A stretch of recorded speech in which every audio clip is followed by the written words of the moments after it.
चुगलखोर पड़ोसन। क्या कर रहे हो? छत पे जाके अखबार पढ़ूंगा। बस यही करो। तुम्हें पता भी है कि बहू क्या गुल खिला रही है?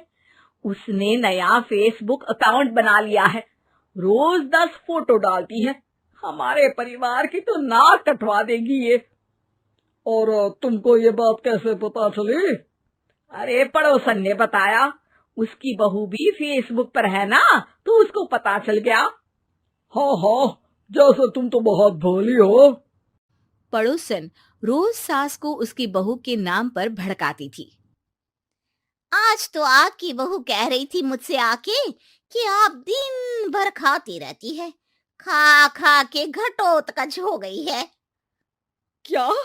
उसने मुझे घटोत्कच बोला? अरे वो खुद ना कटी सुपर्णखा है।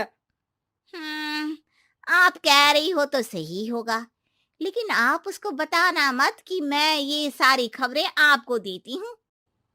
शाम को जब बहू पड़ोसन के पास जाती है, आज तो तेरी सास तुझे सुपर्णखा कह रही थी, कल ताड़का भी कह देगी। पता नहीं इतनी अच्छी बहू मिली है, फिर भी वो तुझे राक्षसनी क्यों समझती है? आप कितनी अच्छी हैं। आप मेरी सास की हर बात मुझे बता देती हो, वरना मुझे पता ही नहीं चलता कि वो मेरी पीठ के पीछे इतनी बुरी बात करती है। चालाक पड़ोसन रोज ही दोनों सास बहू के सामने उन दोनों की ही बुराई करती और चुगली करके बातें बता देती, ताकि दोनों में हमेशा लड़ाई होती रहे। आपने तो बस छत पे बैठ के अखबार पढ़ना है और चाय के घूंट पीना है। बहू की वजह से मुझे तो जहर के घूंट पीने पड़ रहे हैं। कल वो मुझे मोटी घटोत्कच बोल रही थी। तो तुम भी तो उसको नाक कटी सुपर्णखा बोल देती ना। हाँ हाँ, वही बोल दिया मैंने उसे। आप मुझे कितना समझते हो? बहुत अच्छे से। अब मुझे वो ये बात पड़ोसन ने बताई ना, वही तो है आपकी शुभ चिंतक। पर मैं इस बहू को ना सबक सिखा के ही रहूंगी।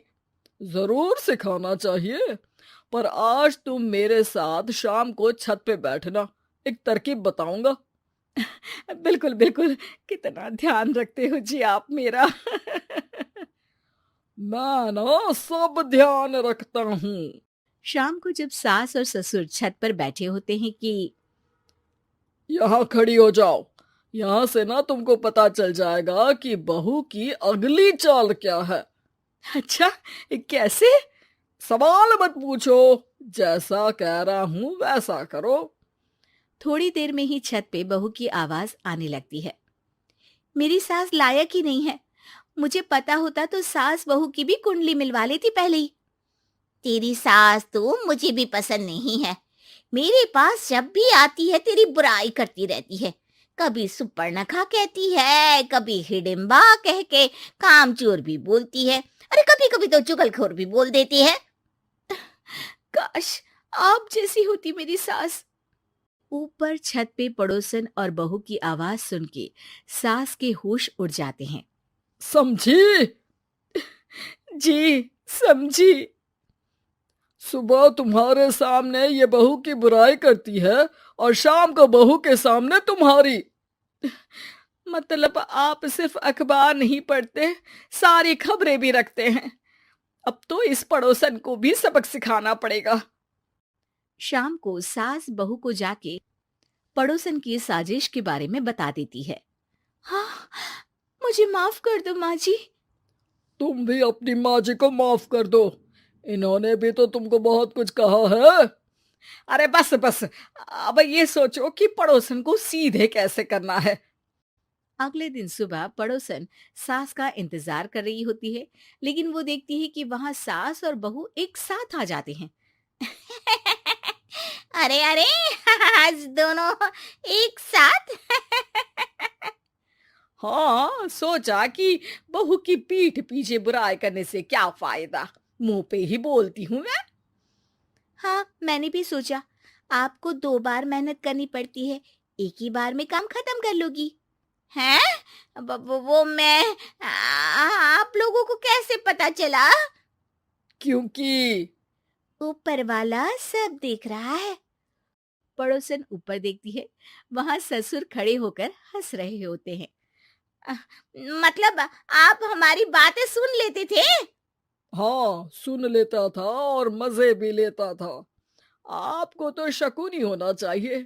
क्या चाल खेली है आपने, एकदम सास बहू के सीरियल जैसी।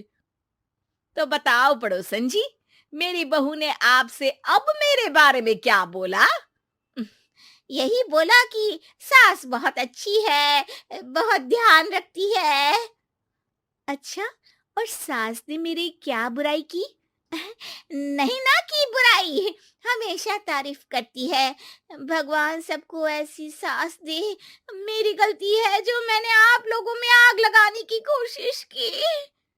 पर छत पे लगा हुआ सीसीटीवी यानी कि शर्मा जी सब देख रहे थे। हाँ जी, मुझे माफ कर दीजिए। माफ क्या, आपको तो अब हम साफ ही कर देंगे अपने वालों की लिस्ट से। आज से आपकी और हमारी बात बंद, लेकिन बुराई जारी रहेगी। अब आपकी हरकत के बारे में पूरे मोहल्ले को बताना तो पड़ेगा ना आंटी जी।